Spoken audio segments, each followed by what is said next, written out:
Balong, salamat ah.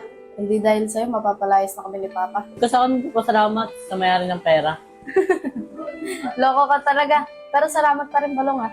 Wala yun na Lia, importante. Nakabayad tayo ngayon, di ba? Oo nga eh. Siguro matutuwa nito si Papa. Balong, sino ka ba talaga? Bakit ka kasi nawala ng memorya? Ito talaga na Lia. Maganda na, mabait pa. Siguro siya yung babae para sa akin. Hoy, ba't nakatulala ka?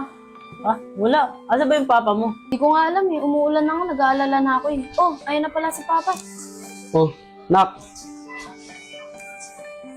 Problema tayo. Hindi ako nakadiskarte ng pera pambayad ng bahay. Paano kaya tayo nito? Pa, huwag ka na mag-alala. May pambayad na tayo. Oh, ang galing yan. Napulot po ni Balong. Pulot ni Balong? Oh, bumalik na yung memorya niya. Hindi pa pa. Oh, bakit Balong tawag mo sa kanya? Balong po kasi yung pinangalan ko sa kanya. Kala ko pa naman, bumalik na yung memorya mo. Oh, pa, yung pambayad ng upa. Balong, salamat dito ah. Siguro naman, di na tayo mapapalayas ng madam-madam na yun. Balong, salamat ulit ah. Ipabayad na. Ang corny, binigyan ka na nga ng pambayad ni Balong. Doon, natutuwa lang ako. Akala ko kasi di na tayo makakabayad eh. Long, salamat dito ah.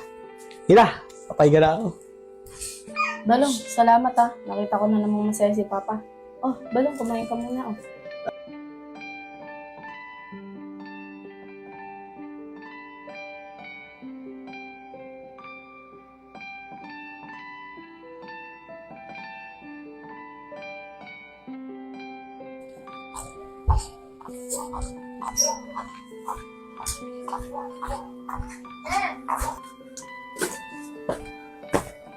Oh, Ma'am Tricia. Alia, asa yung papa mo? Wala po eh. Umalis po. Kailangan ko makausap yung papa mo. Kasi yung bahay na yun, may bibili na dyan. Ma'am, baka pwede naman po. Huwag niyo naman po kami atalisin sa bahay oh. Ay, hindi.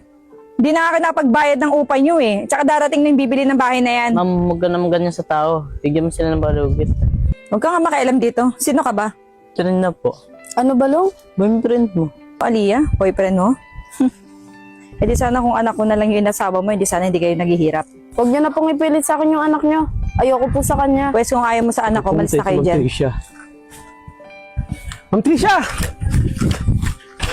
Buti po nakita ko kayo. Oh. Pumunta po ako sa bahay niyo eh. Bakit? Ano yan? Ma'am, yung papo ng bahay. Nag-advance na po ako ng 1 month para hindi niya po kami paalisin. Ma'am, pasensyaan niyo na po ako ah. Kompleto po yan. Oh. Ma'am, bakit Ano? ulit ito? Pinuha ko lang yung kulang nyo sa bahay. Pwede na kayong umalis. Bakit po? May bibili na dyan sa bahay na yan. Ma'am, huwag naman po kayong ganyan. Eh, saan naman po kami titira? Aba, ewan ko sa inyo. Ma'am, nagmamakaawa na po sa inyo. Huwag niyo po kami palis sa bahay. O anong gusto nyo? Magtawag ako ng barangay. Ma'am, lulod na po ako sa inyo. Huwag niyo na kami paalisin. Ay nako, umalis na kayo. Huwag ka nga ganyan sa tao. Sige, subukan mo sa parasin. Oh, sino ka namang hampas lupa kang kumag ka? Ako lang naman yung may-ari ng Manila Hills eh. Ikaw si Bay Yusop? Ikaw ba yung may-ari ng Manila Hills? Nagpapatawa ka ba? Balong, makialam. Napahamak mo lang kami. Kuya, maniwala ka sa akin. Balong, huwag ka na makialam. Kuya, maniwala ka sa akin. Trisha! Princess, dumating ka na pala. Oh, ito nga pala yung bibili ng bahay. Oh, bakit? Sino ba sila?